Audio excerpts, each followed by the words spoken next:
അയാൾ ബ്ലൗസിൻ്റെ ഉള്ളിൽ കൂടെ കൈ കടത്തി ഒരു 2-3 മിനിറ്റ്. പിന്നെ അയാളെ കൈ താഴോട്ട് പോയി. പിന്നെ എൻ്റെ പറയാൻ അവിടെയൊക്കെ കൈ സ്പർശിച്ചു. അതൊക്കെ ഏകദേശം എത്ര സമയം നീണ്ടു നിന്നു? ഒരു സർജറി കഴിഞ്ഞ് തൈറോയിഡിന്റെ സർജറി ആയിരുന്നു 18-ാം തീയതി മാർച്ച് 18-ന്. അന്ന് അത് ഞാൻ യൂട്യൂബിൽ കണ്ടതിൽ വെച്ച് എന്നെ ഏറ്റവും കൂടുതൽ ഞെട്ടിച്ചിട്ടുള്ള, എന്നാൽ എന്നെ ഏറ്റവും കൂടുതൽ അറപ്പും വെറുപ്പും ദേഷ്യവും ഇങ്ങനെ തോന്നിയിട്ടുള്ള ഒരു ന്യൂസാണ് ഞാൻ ഇന്ന് സംസാരിക്കാൻ പോകുന്നത്. ഞാൻ ഈ വീഡിയോ കണ്ടത് കൈസിൻ്റെ യൂട്യൂബ് ചാനലാണ്. ഇറ്റ്സ് മീ കൈസ് ആണോ ഇറ്റ്സ് കൈസ് ആണോ എനിക്കറിയില്ല, സോറി. കൈസിൻ്റെ യൂട്യൂബ് ചാനലിലാണ്. ഈ പെർട്ടിക്കുലർ ചാനലിൽ ഞാൻ ഇത് കണ്ട സമയത്തും ഞാൻ കരുതുന്നത് പൊതുവെ തംബ്നെയിൽസും ടൈറ്റിൽസൊക്കെ പലരും മാറ്റി ഇടുമല്ലോ, അതിൻ്റെ ഭാഗമായിട്ടുള്ള എന്തോ ഒരു വിഷയമാണ് കണ്ടത്. പക്ഷേ ഞെട്ടിപ്പോയി.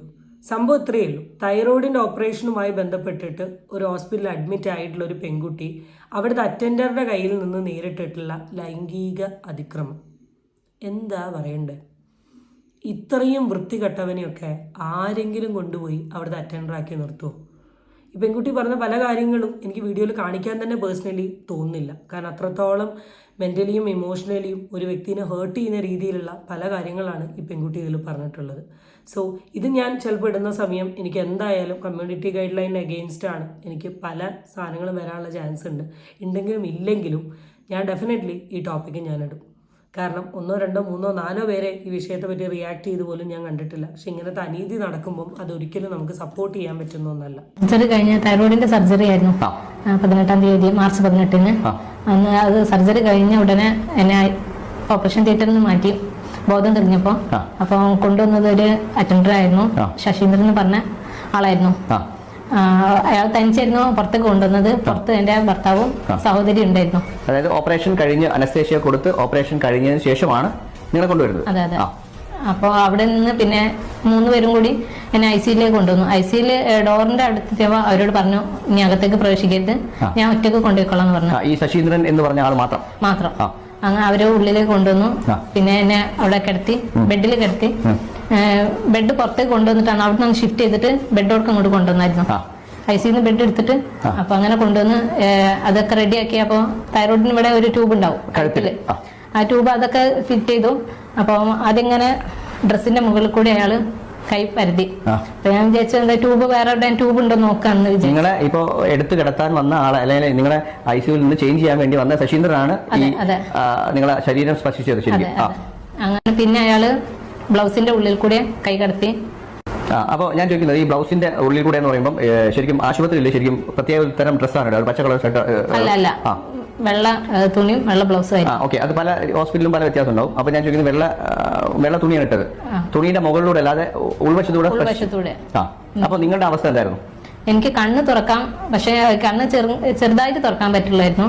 കൈയും കാലം ഒന്നും ചലിപ്പിക്കാനോ സംസാരിക്കാനോ കഴിയില്ലായിരുന്നു. പ്രതികരിക്കാൻ കഴിയില്ല, ഒന്നിനും പ്രതികരിക്കാൻ കഴിയുന്നു. അതിൽ നിന്ന് ഇവനൊക്കെ ഒരു മനുഷ്യനാണോ എന്നാണ് ഞാൻ ആലോചിക്കുന്നത്. ഇവനൊക്കെ ആരാ അവിടെ കൊണ്ടുപോയി അറ്റൻഡറാക്കി നിർത്തുന്നത്? ശരിക്കും പറഞ്ഞാൽ ഹോസ്പിറ്റൽ എന്ന് പറയുന്നൊക്കെ ഒരു സ്ഥലം എന്ന് പറഞ്ഞാൽ ഒരു വ്യക്തിയും ലൈഫിൽ പോകാൻ ആഗ്രഹിക്കാത്തൊരു സ്ഥലം. കാരണം അറിയാലോ, ഞാൻ പറയാണ്ട് തന്നെ നിങ്ങൾക്കറിയാം, അസുഖം വരികയാണ്, ഹോസ്പിറ്റലിൽ പോവുകയാണ്, അവിടെ ഓപ്പറേഷൻ ചെയ്യുകയാണ്. ഈവൻ ഒരു പനിയുമായി ബന്ധപ്പെട്ട ഹോസ്പിറ്റലിൽ പോകുമ്പോൾ വരെ നമുക്ക് ടെൻഷനാണ്. അവിടെയുള്ള നഴ്സുമാരെ നമ്മൾ മാലാഖമാരെന്നും ഡോക്ടർമാരെ ദൈവതുല്യമായി കാണുന്നത് അത്രത്തോളം പവിത്രമായിട്ടുള്ള സ്ഥലത്താണ്. അങ്ങനത്തെ സ്ഥലത്താണ് ഇങ്ങനത്തെ കുറേ കീടങ്ങൾ. എങ്ങനെ ഇവന് ചെയ്യാൻ തോന്നിയെന്നാ?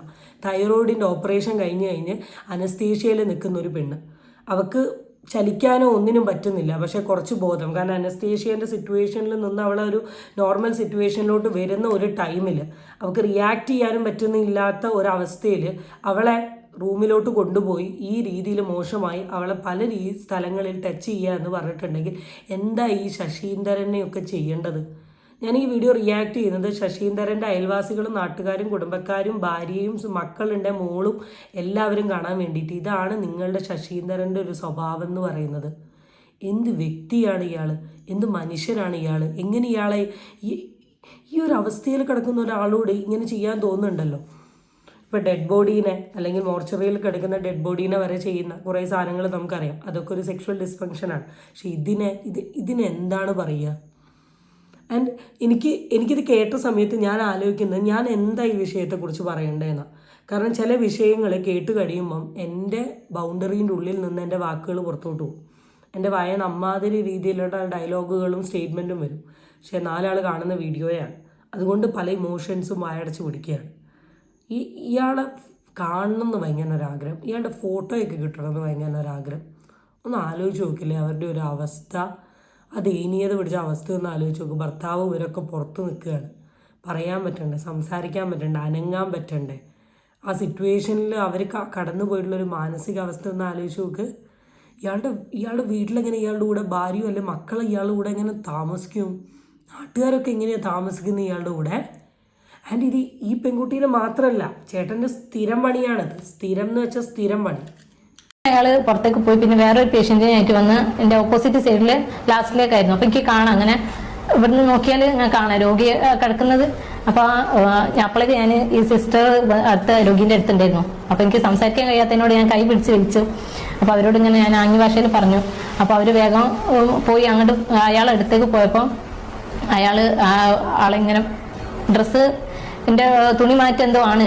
അപ്പൊ ഈ സിസ്റ്റർ ചോദിക്കുന്നത് ഞാൻ കേട്ടു, നിങ്ങൾ എന്താ അവരെ തുണി മാറ്റം, അല്ല ഞാൻ ട്യൂബ് ഉണ്ടോ എന്നുള്ളത് പരിശോധിക്കുകയാണെന്ന് അയാൾ പറഞ്ഞു ചെയ്തു. അതെ ഈ സിസ്റ്റർ ചോദിക്കുന്നതാണ് കേട്ടത്, നിങ്ങൾ എന്തിനാ അവരെ തുണി മാറ്റിയതെന്ന്. അപ്പൊ അയാൾ ഇങ്ങനെ ട്യൂബ്, അപ്പം പറഞ്ഞു തൈറോയിഡിന്റെ പേഷ്യന്റിന് ട്യൂബ് ഇല്ല എന്നുള്ളത് നിങ്ങൾക്ക് അറിയില്ലെന്ന് ചോദിച്ചു ആ സിസ്റ്റർ. അത് ചോദിച്ച പാടെ അയാൾ പുറത്തേക്ക് ഇറങ്ങി. ഇതാണ് എൻ്റെ ഒരു അവസ്ഥ. ഈ പെൺകുട്ടീനെ ചെയ്ത് കഴിഞ്ഞ് അടുത്തൊരു പേഷ്യന്റിനെയും കൊണ്ട് ഉള്ളോട്ട് വന്നിട്ടും ഇവൻ ഇതേ രീതിയിൽ അപ്രോച്ച് ചെയ്യാൻ ശ്രമിച്ചു എന്ന്. ആ ടൈം എന്ത് ചെയ്തു, ഈ പെൺകുട്ടി സിസ്റ്ററെ കൊണ്ടുപോയി കാണിച്ചു എന്ന്. സിസ്റ്റർ ഓടി ചെന്ന് ചോദിച്ചു, നിങ്ങൾ എന്തിനാണ് ഇങ്ങനെ ചെയ്യുന്നതെന്ന്. അപ്പോൾ അയാൾ പറഞ്ഞു ട്യൂബ് ടെസ്റ്റ് ചെയ്യാന്ന്. അപ്പോൾ സിസ്റ്റർ ചോദിച്ചു തൈറോയിഡ് പേഷ്യൻറ്റിന് ട്യൂബ് ഇല്ലല്ലോ. അപ്പോൾ ഇയാൾ വായടച്ച് ഇറങ്ങിപ്പോയിന്ന്. എന്താ ഇവനെയൊക്കെ പറയണ്ടേ? ഇത് എന്തായാലും മനുഷ്യനല്ല, അടുത്തൊരു മനുഷ്യ മൃഗമാണ്. ഇവനൊക്കെ സൊസൈറ്റിയിൽ നിർത്താനേ പാടില്ല. ശരിക്കും പറഞ്ഞാൽ ഈ പെർട്ടിക്കുലർ വ്യക്തിയൊക്കെ നമ്മുടെ ഈ ഗൾഫ് രാജ്യങ്ങളിലൊക്കെ പോകണം. അവിടുത്തെ ചാട്ടവേറെ അടിയൊക്കെ കിട്ടേണ്ട സ്ഥലമൊക്കെ എവിടെയാണെന്ന് ഞാൻ പറയുന്നില്ല. അവിടെയൊക്കെ കിട്ടിക്കഴിയുമ്പോഴേ ഇവനെ പോലെയുള്ള ആൾക്കാരൊക്കെ ഈ ലോകത്ത് നന്നാവും. അല്ലെങ്കിൽ ഒരിക്കലും ഈ ലോകം ഇങ്ങനത്തെ ആൾക്കാരുടെ ഇടയിൽ നിന്ന് രക്ഷപ്പെടില്ല. സെക്സ് എന്ന് പറയുന്ന വസ്തുവിന് ഒരു പവിത്രതയുണ്ട്. അത് ചെയ്യുന്ന 2 വ്യക്തികൾ തമ്മിൽ പരസ്പരം സന്തോഷത്തോടു കൂടിയും സമാധാനത്തോടു കൂടിയും അവരുടെ ഒരു ലവിൻ്റെയും ഇമോഷൻ്റെയും ഭാഗമായി ചെയ്യുന്ന ഒരു സാധനമാണ്. അതിന് ഈ രീതിയിൽ കാണാൻ ശ്രമിക്കല്ലേ. ഇനി ഈ രീതിയിൽ കാണാൻ എങ്ങനെ സാധിക്കുമെന്ന് തോന്നുക. വയ്യാണ്ട് കിടക്കുന്ന ഒരാളുടെ അടുത്ത് വരെ ഇങ്ങനെ പെരുമാറാൻ തോന്നുന്ന ഒരവസ്ഥ. ഞാൻ കൂടുതൽ ഈ വിഷയത്തെ പറ്റി പറയുന്നില്ല, കാരണം എൻ്റെ കയ്യിൽ നിന്ന് ഞാൻ സംസാരിച്ചാൽ വിട്ടുപോകുന്നു 100% ഉറപ്പുള്ളത് കൊണ്ട് ഞാൻ ഈ വീഡിയോ ഇവിടെ അവസാനിപ്പിക്കുകയാണ്.